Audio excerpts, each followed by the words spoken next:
पण exercise solve करणार आहे. तर एक्सरसाइज सॉल्व्ह करताना तुम्हाला कळलं आपण काय बोलतोय, त्याच्यासाठी मी तुम्हाला विचारत होते की तुम्हाला माझा आवाज येतोय का? द रिझन इज दिस, मी आता बुक शेअर करणार आहे तुमच्यासमोर. आपण एका एका प्रश्नाचं उत्तर सोडवूया. आपला ऑलरेडी सगळा अभ्यास झालाय. आपण मागच्या वेळेला धड्यांचं रिव्हिजन सुद्धा केलंय. आता आपण ह्याची एक्सरसाइज सॉल्व्ह करणार आहे आज. जसं मी तुम्हाला मागे बोलले होते की आपला सगळा अभ्यास झाला की आपण त्या धड्याच्या एक्सरसाइजेस कडे जाऊया, बरोबर? पण ह्या प्रश्नांची उत्तर तुम्ही मला देणार आहे, ठीक आहे? तुम्ही मला सांगणार या प्रश्नांची उत्तरं काय आहेत. प्रश्न क्रमांक 1, खाली दिलेली द्रावणे आम्ल आहेत की आम्लारी ते ओळखा. द्रावण 1, 2, 3 तीन कोणते तरी आपल्याला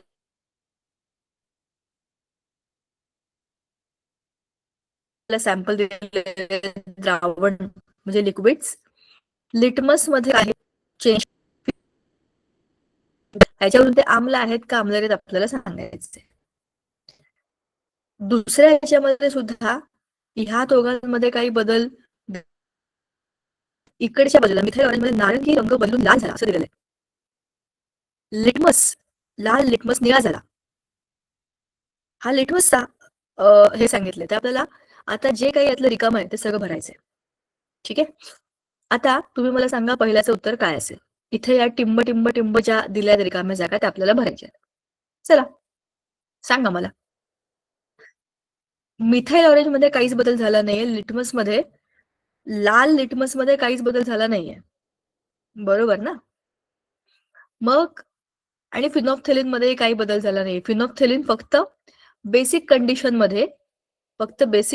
मध्ये लाल रंग दाखवतं.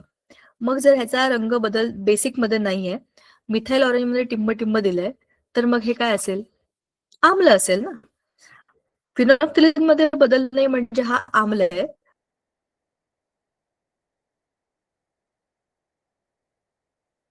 म्हणजे याच्यात काय होत असेल,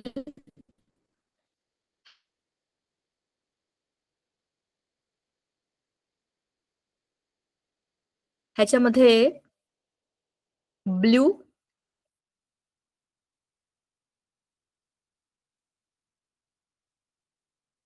टू रेड, हा blue litmus to red litmus म्हणजे निळाचा कलर होतो जेव्हा तो ऍसिड असतो. आता लिटमस दुसऱ्याच्या मध्ये दिले नारंगी रंग बदलून लाल झाला, म्हणजेच हा ऍसिड आहे. मी इथे लिहिलंय ऍसिड म्हणजे आम्ल, ऍसिड म्हणजे आम्ल, आणि आम्लारीला बेस म्हणतात म्हणून मी इथे बेस लिहिलंय. का बरं? बघा ना, लाल लिटमस निळा होणं ही बेसची खूण आहे. ह्याचा अर्थ की हे बेस आहे. म्हणजे फिनॉप्थेलिन मध्ये काय होईल? रंग बदल होईल, बदल झाला. आणि मिथाइल ऑरेंज मध्ये काय होईल? पिवळा रंग होईल. पिवळा रंग म्हणजे येलो. ऑरेंजचा येलो कलर होतो. कधी होतो? जेव्हा हा बेस असतो. मग आता इथे काय होईल? लिटमस पेपर जर आपल्याला बघायचा असेल तर ब्ल्यू कलरचा रेड कलर होईल, बरोबर? निळ्या रंगाचा लाल रंग म्हणजेच काय आहे? आम्ल आहे. फिनॉप्थेलिन आम्ल कंडिशन मध्ये रंग बदल दाखवत नाही, पण आम्लारी कंडिशन मध्ये त्याचा रंग बदल होतो. म्हणजे रंगहीन द्रव्यापासून त्याचा रंग गुलाबी होतो. पण हे कधी होतं? बेसिक कंडिशन मध्ये. रंग बदल इथेही होणार नाही, इथेही होणार नाही, पण इथे मात्र रंग बदल होईल. हे तीन समजले आपल्याला. आता आपल्याला खाली विचारले सूत्रांवरून रासायनिक नावे लिहा. हे तुमच्यापैकी कोणतरी माईक ऑन करायचं आणि मला सांगायचं पहिलं काय आहे. H2SO4 ला रासायनिक नाव काय आहे सांगा बरं. एवढ्या सगळ्या शाळा जॉईन झालेल्या आहेत. कुठल्या तरी शाळेने माईक ऑन करा आणि मला जरा या प्रश्नांची उत्तरं सांगा.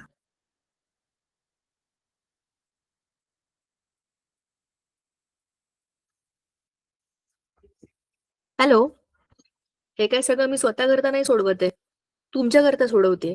त्याच्यामुळे तुम्हीच मला हे सांगणार आहे.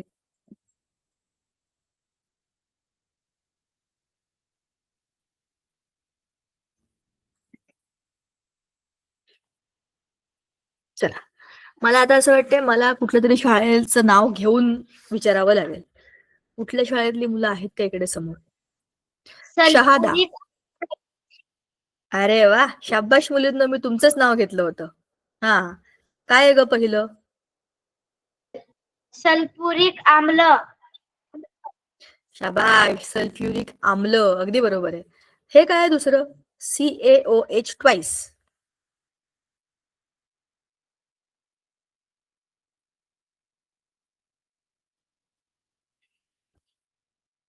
ह्या सगळ्या प्रश्नांची उत्तर तुम्हीच सांगा.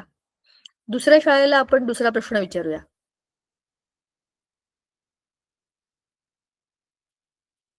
माहितीये का याचं नाव काय आहे?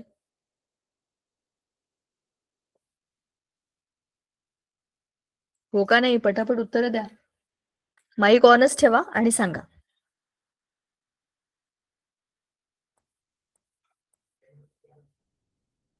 CaOH ट्वाइस म्हणजे कॅल्शियम हायड्रॉक्साईड. HCl म्हणजे काय?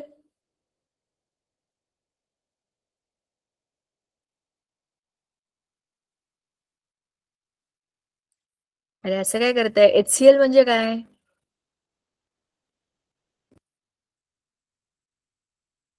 Hydrochloric acid. मुलांनो, तुम्हाला हे सगळं माहितीये का नाही? का आपण पहिल्यांदाच आयुष्यामध्ये हे सगळे शब्द बोलतोय? चला, टेन्शन घेऊ नका. विचार करून उत्तर द्या. NaOH म्हणजे काय असेल? NaOH.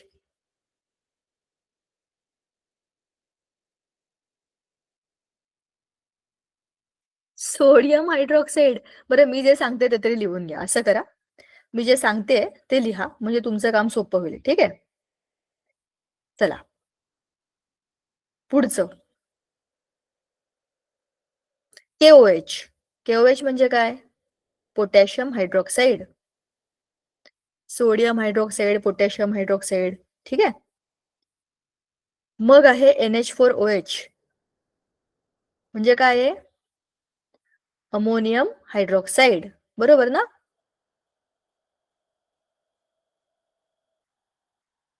तुम्ही लिहिताय ना? का मी एकटीच बोलतेय? अरे, आपण एक्सरसाइज सॉल्व्ह करतोय, तुमच्याकडनं हे उत्तर येणं अपेक्षित.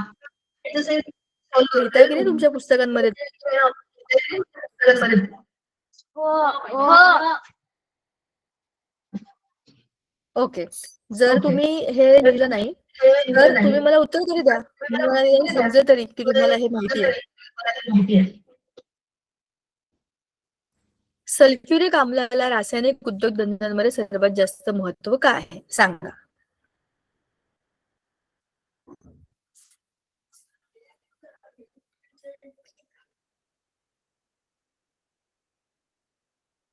रासायनिक उद्योगधंद्यामध्ये सर्वात जास्त महत्व काय आहे? चला, आता तुम्ही एक काम करायचं. तुम्ही तुमचं पुस्तक बघायचं. मी शेअरिंग नाही करणार आहे. मी माझं, जेणेकरून मला तुम्ही काय करताय ते दिसेल. काय करताय ते मला दिसत नाही. चला,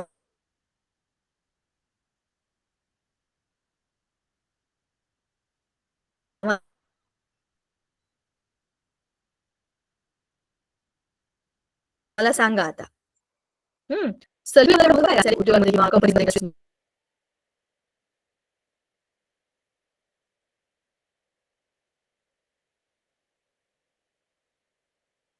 का बरं एवढं असेल? का बरं? सांगा. नाही. दैनंदिन वापरामध्ये आपल्या आमदारीची ओळख पण ह्याच्यामधल्या अनेक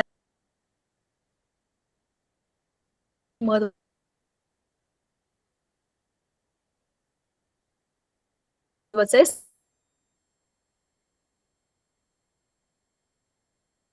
सल्फ्युरिक आम्ल. मग असतं पण इतरही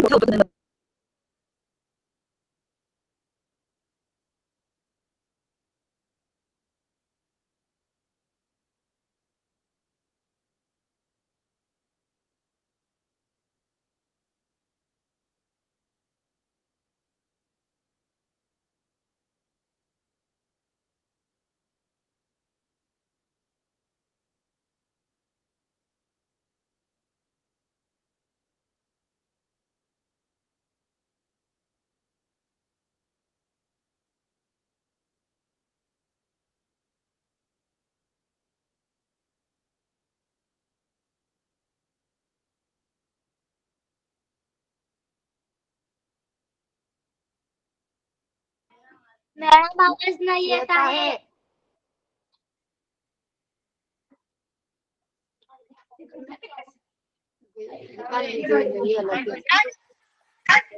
मॅडम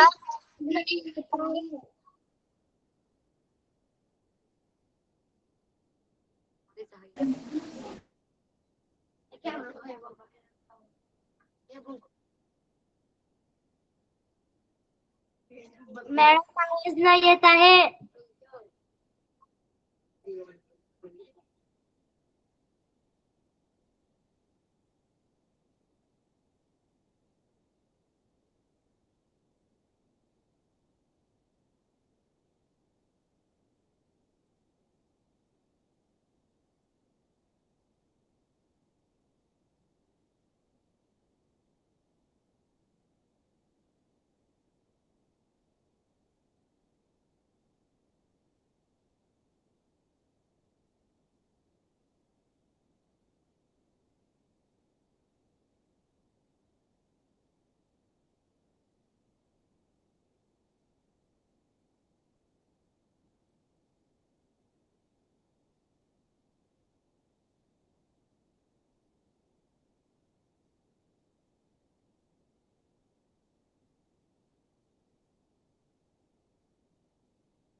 मॅडम आवाज नाही येत आहे.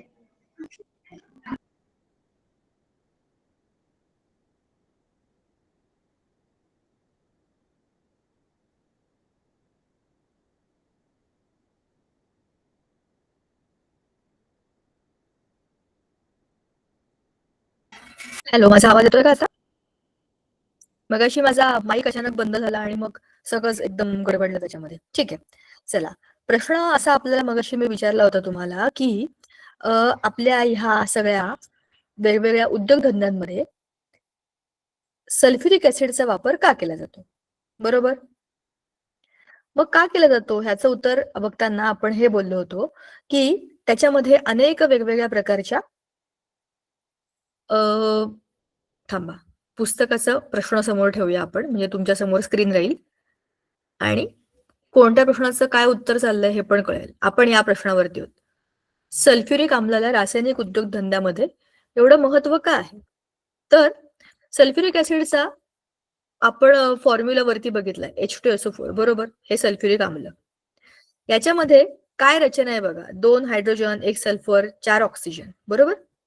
याच्यामध्ये अ, हे एक स्ट्रॉंग ऍसिड आहे, म्हणजे काय आहे? एक अतिशय संहत आम्ल आहे. त्याच्यामध्ये आपल्याला महत्वाची गोष्ट अशी असते, की हे बाष्पशोषक, ठीक आहे?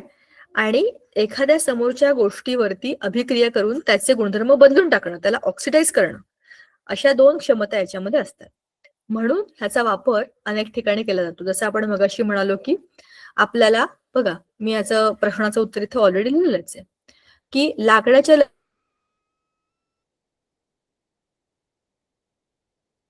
लगद्यापासून पांढऱ्या शुभ्र कागद आपल्याला बनवायचा असेल, तर आपल्याला आम्लाचा वापर करायचा.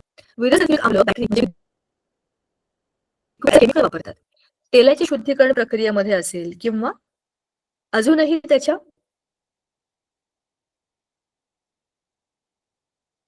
स्फोटक द्रव्यांच्या निर्मितीमध्ये ह्या आम्लाचा वापर होतो आणि त्याला म्हणूनच रासायनिक उद्योगामध्ये सगळ्यात जास्त महत्व आहे. अनेक उद्योग जे आहेत ते उद्योग म्हणजे उद्योगधंदे, ज्याच्यामध्ये खूप मोठ्या प्रमाणामध्ये रसायनांचा वापर केला जातो, तिकडे ह्याचा वापर जास्त प्रमाणामध्ये होतो. इतर बाकी तुलनेने दुसऱ्या कोणत्याही ऍसिडचा विचार केला तर. ठीक आहे. ते अनेक म्हणजे अगदी तुम्हाला माहिती आहे का, चामड्याचे पदार्थ काय म्हणतो, वस्तू बनवतात, जसे काही चपला असतील किंवा पर्स असतील, बरोबर? ह्याच्यामध्ये सुद्धा त्याला क्लीन करण्याकरता, त्याचा कलर बदलण्याकरता या सल्फ्युरिक ऍसिडचा वापर केला जातो. विमानाच्या इंधनामध्ये काही ठिकाणी त्याचा वापर केला जातो. ठीक आहे. आता आपल्याला प्रश्न विचारलाय पुढचा, जो आहे उत्तरे द्या. क्लोराईड क्षय मिळवण्याकरता कोणते आम्ल वापरले पाहिजे? क्लोराईड म्हणजे क्लोरीन म्हणजे Cl. मग आता मला सांगा, क्लोरीन असलेलं कोणतं आम्ल आहे? H2SO4 आहे, HCl आहे का अजून दुसरं कुठलं आम्ल आहे? सांगा बरं मला. क्लोराईड आम्ल, क्लोराईड तुम्हाला पाहिजे असेल, तर तुम्हाला कोणता हे घ्यावं लागेल, आम्ल घ्यावं लागेल. HCl आम्ल घ्यावं लागेल.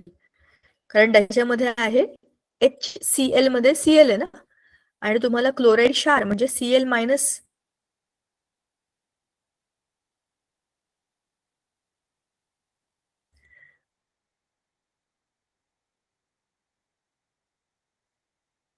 चा वापर करून क्षार बनवावे लागतील. बरोबर की नाही बघा. आपण आपलं काम. तर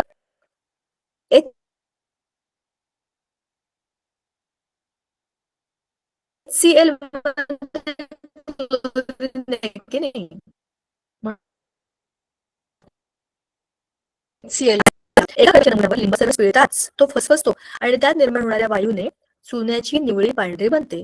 त्या खडकामध्ये कोणत्या प्रकारचे संयुग आहे? खूप मस्त प्रश्न आहे, खूप छान प्रश्न आहे बघा.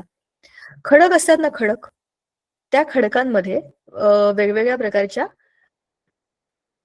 काय बरं म्हणतात त्यांना एलिमेंट्स म्हणजे मूलद्रव्यांच्या वेगवेगळ्या रचना असतात. म्हणजे वेगवेगळी मूलद्रव्य एकमेकांबरोबर अभिक्रिया करतात आणि वेगवेगळ्या रूपामध्ये जमिनीखाली क्षारांच्या रूपामध्ये किंवा खडकांमध्ये किंवा अगदी खाडींमध्ये पण असतात. आता आपल्याला काय प्रश्न विचारलाय, एका खडकाच्या नमुन्यावरती लिंबाचा रस पिळताच तो फसफसतो आणि त्याच्यामध्ये निर्माण होणाऱ्या वायूने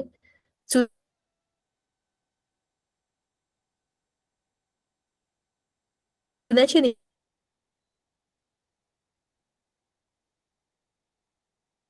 निवळी पांढरी बनते. चुन्याची निवळी पांढरी बनत असेल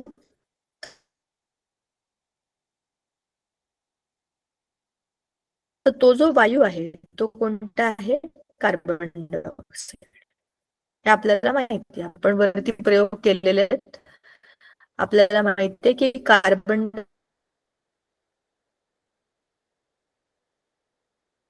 डायऑक्साईड या वायूमुळे चुन्याची निवळी ही पांढरी बनते. खडकांमध्ये सोडियम बायकार्बोनेट, सोडियम कार्बोनेटचे सॉल्ट्स असतात, क्षार असतात आणि त्याच्यामधलं जे काही क्षार होतं ते सोडियम बायकार्बोनेट, सोडियम कार्बोनेट असं काहीतरी असणार आहे. म्हणजेच काय? कार्बोनेट हे संयुग आहे. ठीक आहे. आता पुढचा प्रश्न. प्रयोगशाळेतील एका अभिक्रियाकारकाच्या बाटलीवरची चिठ्ठी खराब झाली. त्या बाटलीतील द्रव्य आम्ल आहे की नाही हे तुम्ही कसे शोधून काढाल? चला, हा प्रश्न तर आता मी तुम्हाला विचारणारच आहे. आपल्या लेक्चरच्या सुरुवातीलाच मी तुम्हाला असं एक उदाहरण दिलं होतं, अशी सिच्युएशन दिली होती आणि विचारलं होतं की सांगा या बाटलीमधलं द्रव्य तुम्हाला कसं सांगता येईल की काय आहे? काय वाटतंय तुम्हाला? चला, मला सांगा आता. ह्या प्रश्नाचं उत्तर तुम्ही तुमचं डोकं वापरून मला सांगायचंय. प्रश्न कळला का? तुमच्या लॅबमध्ये, तुमच्या जी काही तुमची लॅब आहे, केमिकलची लॅब, तिथल्या एका बाटलीवरचं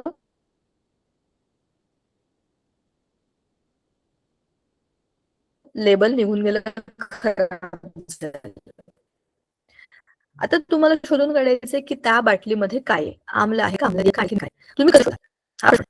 सांग.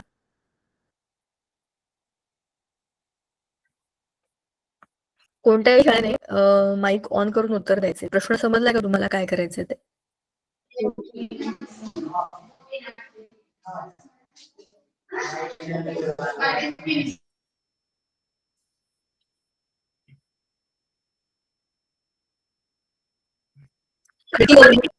खडकी गव्हर्नमेंट आश्रम स्कूल, झोपी गेलेले जागे व्हा आणि मी जो प्रश्न विचारला त्याचं उत्तर द्या. तुमच्या शाळेमध्ये, प्रयोगशाळेमध्ये एका बाटलीवरती एक लेबल लावलंय. ते आम्ल आहे का, आम्लारी आहे का, काय आहे हे तुम्हाला माहिती नाही. तुम्हाला शोधून काढायचंय. तर तुम्ही ते शोधाल कसं? आम्ल आणि आम्लारी शोधण्याकरता आपण काय वापरतो सांगा बरं मला?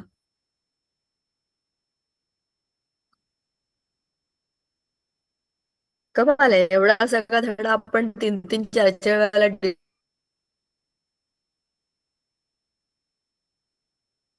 डिस्कस केलं. समोर पुस्तक आहे, तुम्ही ते उघडून बघू शकता आणि विचार करू शकता. इकडे त्या मुली, 2 वेण्या घातलेल्या मुली दिसतात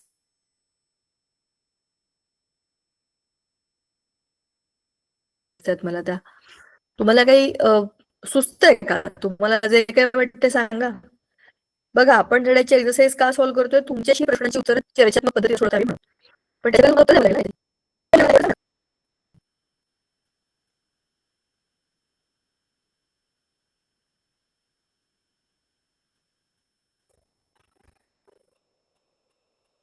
खरंच आहे. त्या बाटलीतील द्रव्य आम्ल आहे की नाही तुम्ही कसं शोधून काढाल? द्रव्याची ओळख काय असते?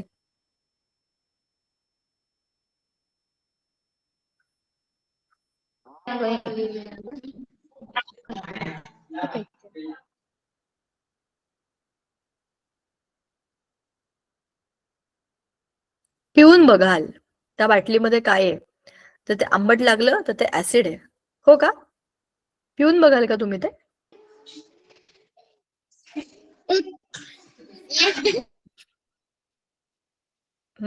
का अंगावर टाकून बघाल? जळजळ झाली की हा ऍसिड होतं, ऍसिड होतं, असं कराल का? एक निळा लिटमस कागद गेला तर ती बाटली बुडवणार. जर त्या निळ्या लिटमसचे कागद तांबडे झाले तर ते ऍसिड आहे, जर नाही झालं तर ते बेस आहे. करेक्ट. आपल्याला त्याच्यामध्ये लिटमस पेपरची टेस्ट करून बघावी लागेल. एक तर मी तुम्हाला सांगू का, बघा बऱ्याच गोष्टी क्रियाकारक आहे, ते ऍसिड आहे का नाही हे तुम्हाला शोधून काढायचंय. जनरली आपल्या प्रयोगशाळेमध्ये जे काही ऍसिड्स असतात ना, स्ट्रॉंग असतील नाहीतर वीक असतील, पण त्यांचा एक विचित्र असा वास असतो. बघा, ते ऍसिड असेल तर त्याचा एक असा आंबटसर वास असतो. तर आपल्या लॅबमध्ये पण जरी हे ऍसिड्स असतील ना, तरी पण आपल्याला वासावरून अंदाज येऊ शकतो की हे काय. पण अंदाज आणि सत्य हे 2 वेगवेगळ्या गोष्टी आहेत की नाही. तर आपल्याला खरं खरं शोधून काढायचं की ते काय आहे. मग काय करायचं? तो बोलला ते अगदी बरोबर आहे. लिटमस पेपरचा आपण वापर करू शकतो. 2 प्रकारचे लिटमस पेपर असतात. आपण पहिल्या प्रश्नात सोडवलेले, लाल आणि निळा. जर निळ्या रंगाचा लिटमस पेपर लाल झाला तर याचा अर्थ काय? की ते आहे आम्ल. बघा, बरोबर आहे ना? आपण हे धड्याच्या वेळेला पण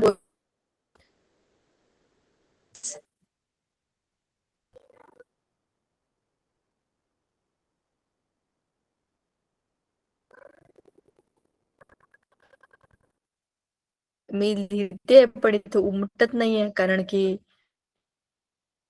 लय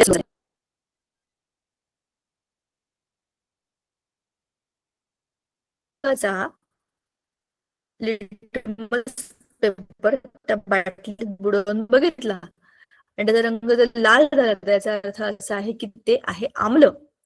पण जर आम्लही आहे आणि दोनही बुडवून बघितले त्याच्यामध्ये वेगवेगळ्या रंगाचे लिटमस पेपर आणि दोघांमध्ये कुठलाही बदल झाला नाही, तर त्याचा अर्थ काय आहे की ते उदासीन द्रव्य आहे. न ते आम्ल आहे न ती आम्लारी आहे. बरोबर की नाही? चला, आता खालील प्रश्नांची उत्तरं तुम्हीच मला द्यायचंय. आम्ल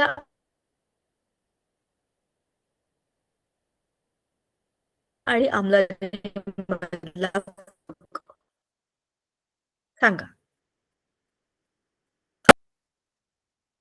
कोणीही पटकन अनम्यूट करायचं आणि सांगायचं.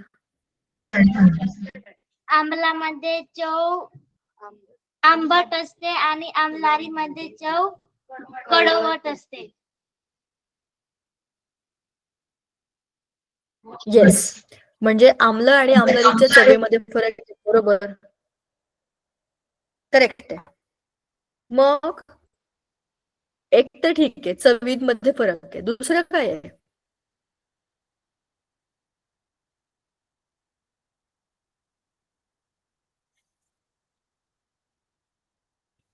बरोबर आहे ना? आम्ल आणि आम्लारीतला पहिला फरक अगदी बरोबर आहे. चवीमध्ये बदल आहे. मग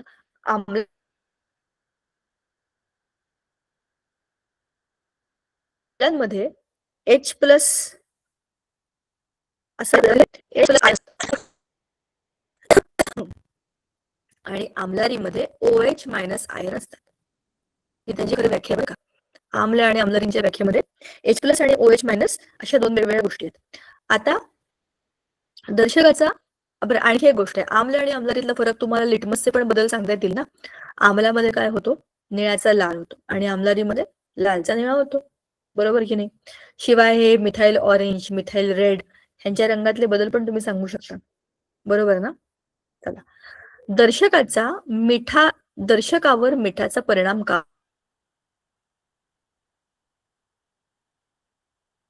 होत नाही? परत थांबा. या प्रश्नाचं उत्तर आपण एकदा डिटेलमध्ये बघूया आणखी. आम्ल आणि आम्लाच्या फरकाचं. असं काय उत्तर देता येईल? बरोबर. दोनही मुद्दे आपण सांगितले. अच्छा. एक वेगळा मुद्दा आहे. सामान्यतः हे अधातू ऑक्साईडपासून आम्ल तयार होतात आणि आम्लारी हे धातू ऑक्साईडपासून. जसं बघा ना, सोडियम पासून म्हणजे आम्लारी NaOH, सोडियम हायड्रॉक्साईड. तर तो सोडियम हा एक धातू आहे आणि HCl, Cl- म्हणजेच काय, तो त्यातला जो anion आहे तो काय आहे, अधातू आहे. म्हणजे अधातूपासून जनरली आम्ल बनतात आणि धातूंपासून हे आम्लारी बनतात. ठीक आहे. आता दर्शकावर मिठाचा परिणाम का होत नाही, सांगा बरं जरा. दर्शक म्हणजे इंडिकेटर, जसे आपले लिटमस पेपर किंवा मिथाइल ऑरेंज, मिथाइल ब्ल्यू हे सगळे दर्शक आहेत. त्यांच्यावर मिठाचा परिणाम का होत नाही?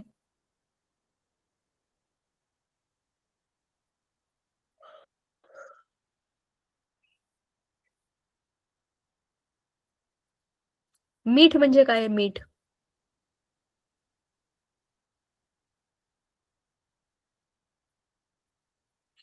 मिठाचा फॉर्म्युला आहे NaCl. तर लिहिते मी. येस, चला सुरू झालं. लिहिता तरी येते. NaCl. आणि NaCl कसं बनतं? आम्ल आणि आम्लारी यांची एकमेकांबरोबर अभिक्रिया होऊन उदासीनीकरण अशी एक अभिक्रिया होते. बरोबर. त्या अभिक्रियेचं नाव आहे उदासीनीकरण. एक स्ट्रॉंग ऍसिड आणि एक स्ट्रॉंग बेस, आम्ल आणि आम्लारी ह्यांची उदासीनीकरण अभिक्रिया. ह्याच्यामध्ये काय होईल? NaCl आणि H2O असं बनतं. म्हणजे आता आपल्याला काय मिळालं? NaCl हे क्षार मिळाला. बरोबर. NaCl हा जो क्षार आहे त्याच्यामध्ये बघा, ह्या अभिक्रियेचं नाव आहे उदासीनीकरण अभिक्रिया. बरोबर. NaCl ह्या रासायनिक सूत्रामध्ये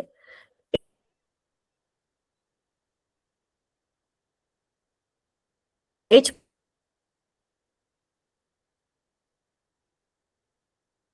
प्लस आहे का?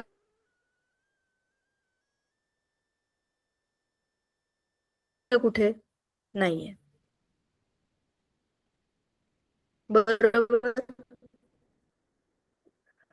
OH मायनस दिसतोय का कुठे? नाही. जर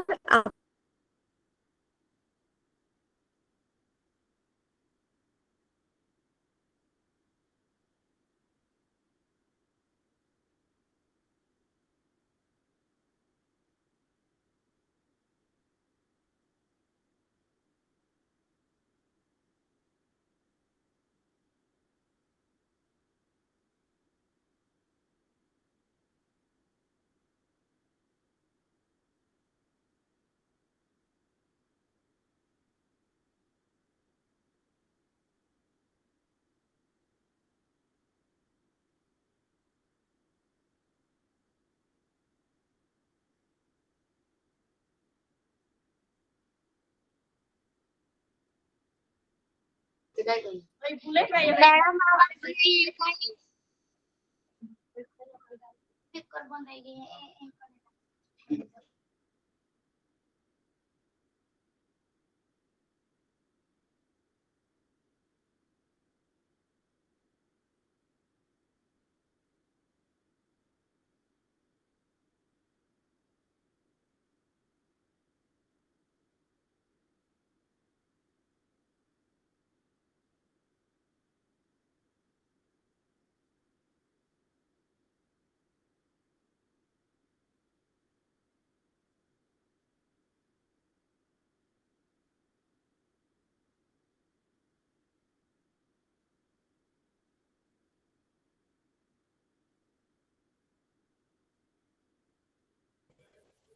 मुलांनो, मी स्क्रीन पण शेअर करत नाहीये, त्याच्यामुळे मला असं वाटतं कदाचित ते नेटवर्क जरा स्लो असल्यामुळे ना ते स्वतःहून माझा माईक बंद होतोय आणि डिस्कनेक्ट होतोय फोन. तर माईक म्हणजे मीटिंग लीव्ह होण्यापेक्षा आपण असाच अभ्यास करूया. तुम्ही मला दिसताय.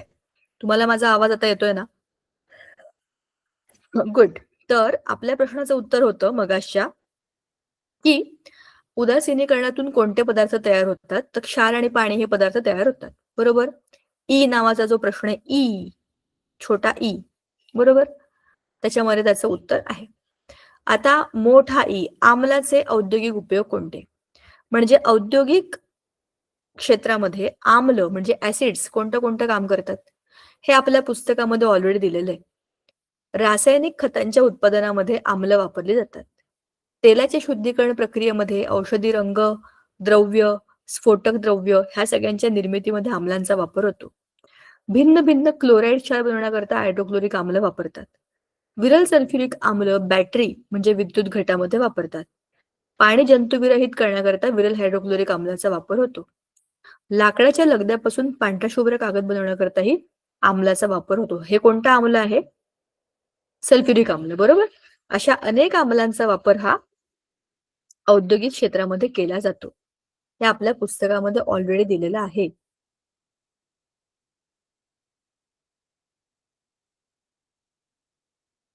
आता गाळलेल्या जागा भरा.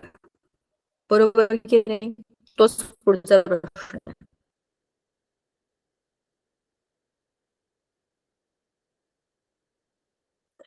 आम्लातील प्रमुख H+ मध्ये सॉरी, टार्टरिक आम्ल हे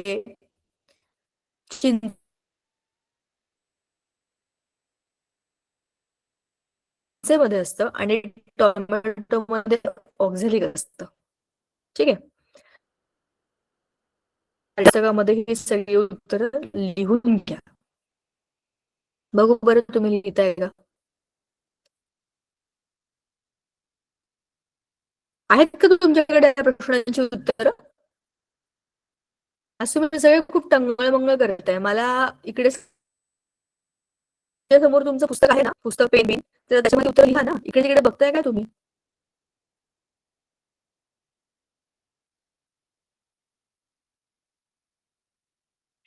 बघा, मी तुम्हाला आता त्याची उत्तर सांगितली. प्रश्न क्रमांक 7 जोडायला हवा.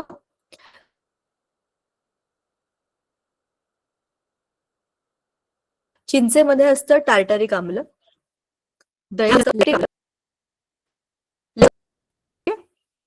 आता चूक का बरोबर ते तुम्ही मला सांगा.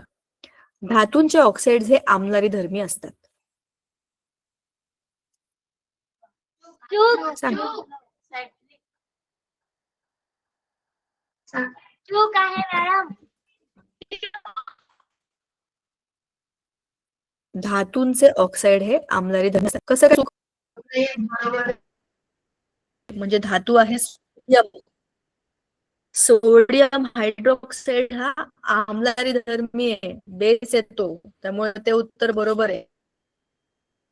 ऑक्साईड हे आम्लधर्मी असतात आणि धातूंचे ऑक्साईड हे आम्लरी धर्मी असतात. हे उत्तर बरोबर आहे. मीठ आम्लधर्मी आहे. चूक का बरोबर? बरोबर.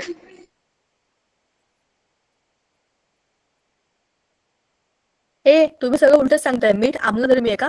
उदासीन येते, आम्ल पण नाही, आम्लरी पण नाही. चूक येते हे उत्तर. चूक चूक चूक. क्षारांमुळे धातूचे क्षरण होते.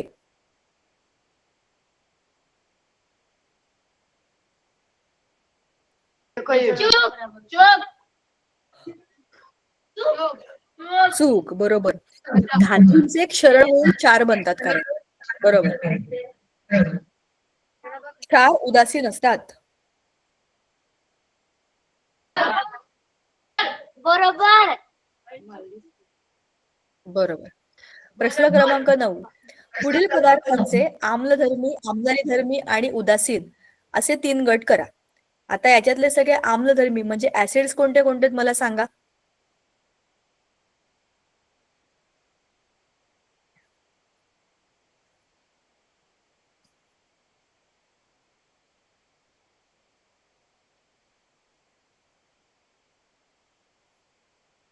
HCl, H2SO4, HNO3 हे 3 काय आहेत? आम्लधर्मी म्हणजे ऍसिड.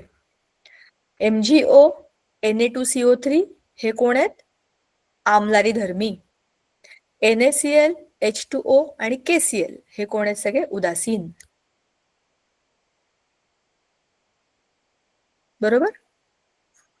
आता आपल्या दैनंदिन जीवनामध्ये उदासीनीकरणाचे उपयोग आणि महत्व आपल्या भाषेत लिहा. सांगा, तुमच्या दैनंदिन जीवनामध्ये उदासीनीकरणाचा उपयोग कुठे तुम्ही बघितलाय का?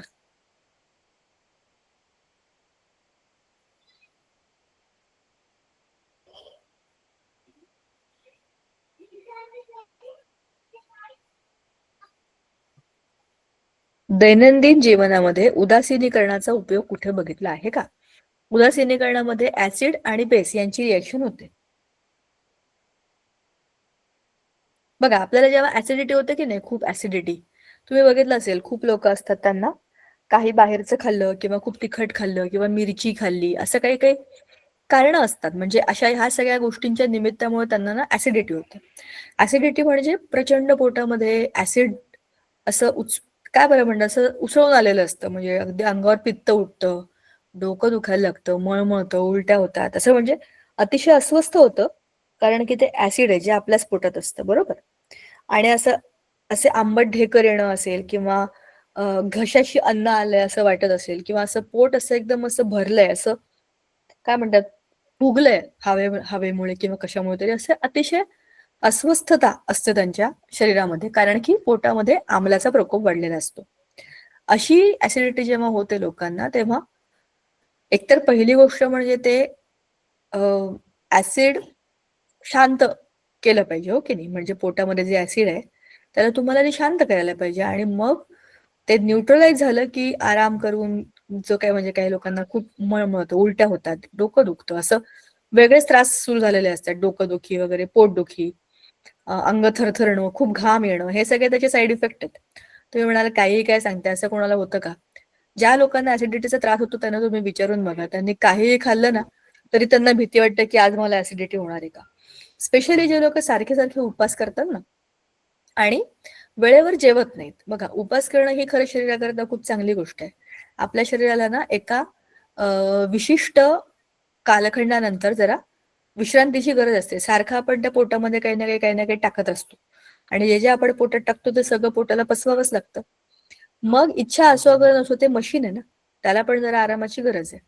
तर लंघन करणं म्हणजे अधनं उपास करणं हे शरीराकरता चांगलं असतं. त्याच्यामुळे आपल्या सगळ्या सिस्टीमला मदत मिळते आणि वेळ मिळतो रिपेअर करायला.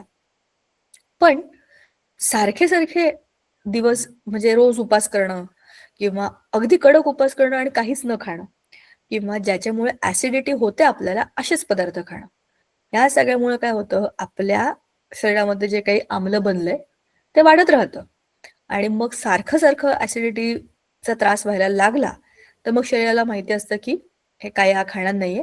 ते पोटामध्ये ऍसिड तयार होतो, त्याचा त्रास सुरू होतो आणि मग ते कंट्रोलच्या बाहेर जातं. मग ती ऍसिडिटी कंट्रोल करण्याकरता स्पेशल ट्रीटमेंट घ्यावी लागते. अगदी 5, 6, 7, 10 दिवसाचा पण डॉक्टर्स आपल्याला कोर्स देतात. त्याच्यामध्ये गोळ्या दिलेल्या असतात आणि त्या गोळ्या असतात अँटॅसिडच्या, म्हणजे ऍसिडला न्यूट्रलाइज करणाऱ्या आम्लारी धर्मी त्या गोळ्या असतात. म्हणजेच जसं आपण बघितलं ना, हे बघा ऍसिड आहे ना, ह्याच्यामध्ये जेव्हा आपण बेस टाकतो तेव्हा त्याच्यामधनं सॉल्ट आणि पाणी अशा 2 गोष्टी बनतात. बरोबर. म्हणजेच काय होतं, मी स्क्रीन शेअर करते बघा, तुम्हाला दिसेल. मी शेवटची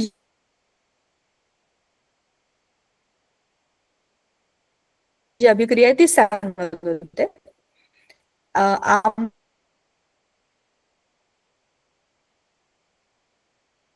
आणि आम्लारी एकत्र आले जे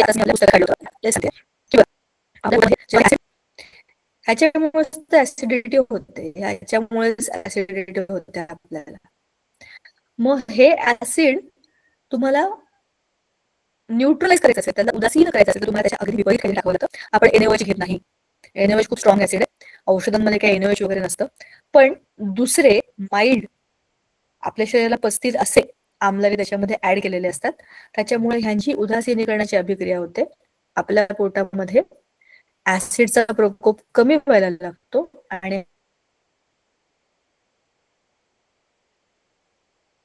हळूहळू हळूहळू सिस्टीम न्यूट्रलला येते. हे आपल्या दैनंदिन जीवनामधलं उदासीनीकरणाचं सगळ्यात मोठं उदाहरण आहे.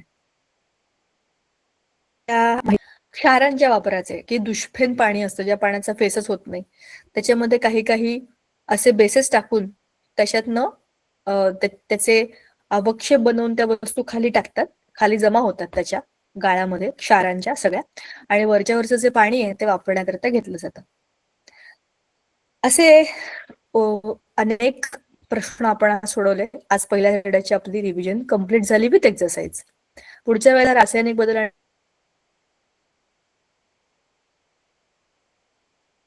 रासायनिक बंध हा धडा आपण एक्सरसाइज मध्ये सॉल्व्ह करू आणि तुम्ही याची उत्तरं लिहून आणा, तरच हे लवकर लवकर होईल आणि मला प्रश्नांची उत्तर तुमच्याकडे येतील. ठीक आहे. आणि मी माझा कॅमेरा ऑन करणार नाहीच आहे, कारण मीटिंग मध्येच बंद होईल. त्यापेक्षा आपण भेटूया पुढच्या वेळेला. थँक्यू.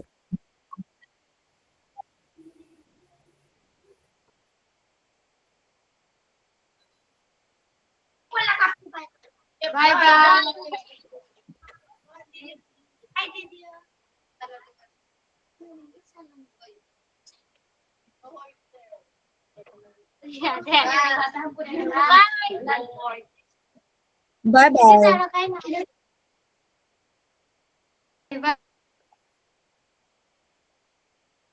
बाय मुलांनो, टाटा.